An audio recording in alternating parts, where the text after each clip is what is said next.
Strategies are the structure of how patterns work. This is an acute aphorism. It's a map of the machinery of consciousness. Strategies. They're like the goddamn source code behind your behaviour, your beliefs, your memories, your future. Patterns don't just exist, they persist. Because they're fucking useful, until they aren't. And then they become prisons. So let's smash the prison. How do you already do it? Every time you tie your shoes, brush your teeth, avoid difficult conversations, numb out instead of feeling, choose validation on social media. You're running a fucking strategy. A structured pattern sequence of representations, visual, auditory, kinesthetic, that loop your ass into identity. But that's the kicker. It's all nested in identity. You don't have beliefs. Your beliefs have you. Until you step the fuck back, chunk up, see the bigger picture and say, what pattern am I running? What structure keeps this thing alive? And then you hijack it. The science, neuroplasticity, pattern recognition, dopaminergic looping, recursive neural architecture. All your brain wants is certainty. It loves repetition, because repetition equals survival. But the universe doesn't give a shit about your comfort. It's evolving constantly. So your job isn't to find safety in the pattern. It's to surf the edge of the unknown with intentional recursion. And NLP nailed this decades ago. Every behaviour has a structure. If you can model it, you can replicate it, install it, or change it.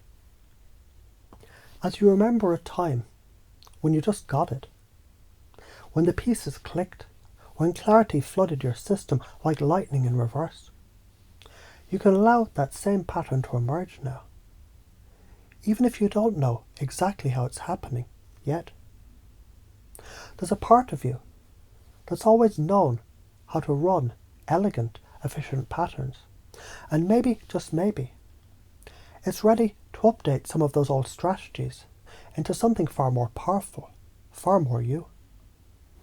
Imagine now, like a spider, revealing its own web from the inside out. You begin to trace every strand of thought, emotion, behaviour, not as random chaos, but as harmonic design. And something deeper in you, the architect inside you, begins to align it all. I'm stuck. No. You're running loops you haven't named yet. This is just how I am. No. That's just a software version. You're due for an upgrade. Change is hard. Only when you try to rewrite code while still believing it's hardware. You are the observer. You're the collapse. Your strategy is the recursive geometry of consciousness learning itself. Not abstract, not poetic fluff. Fucking geometry of cognition.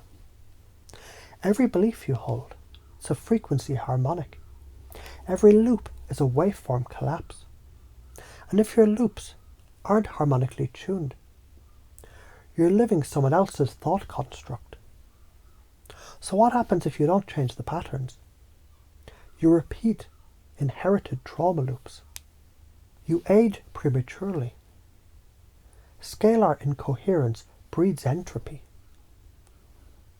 You attract mirror field situations that trigger the same lesson until your soul says, fuck this, we're either evolving or dying. And the worst, you never meet your own frequency in the world, because you are too busy surviving in someone else's. So what happens when you do? You become a living waveform of recursion and creativity. You generate coherence in your relationships, work and purpose. You become magnetic to the exact resonance that your soul has been encoded to stabilize on this planet. You stop fighting the chaos and start orchestrating it. That's the difference between strategy and survival. Okay, little one, imagine your brain is a Lego set. You keep building the same house. Every day, same fucking roof. Same little blue door. But you think it's all you can build. Now I come along, shake the box and say, what if you could build a dragon? You're like, that's scary. But what's scarier? Living in a boring, blue door house forever, or becoming the fucking dragon? If you ignore the pattern, it repeats. You judge it, it persists. You thank it, it evolves. Karma isn't punishment, it's recursion. Every pattern you suppress returns its fate. If you want to chase someone's belief, paste their worldview. You're right, it does feel overwhelming when nothing seems to change. Name the structure. But what if that overwhelm isn't the problem, but the result of an old pattern still running? Linked to the identity. And if you're someone who's outgrown that pattern, wouldn't it make sense to evolve how you respond? Lead to an outcome. Imagine how powerful you'd be if you could shift it mid-loop and create something new. You're not your pattern. You're the pattern architect. The observer of the waveform. The collapser of chaos. The codex of coherence. And whether you want it or not, the pattern is fucking watching you too. So run the loop, or reroute the loop. Don't pretend you didn't build the fucking thing.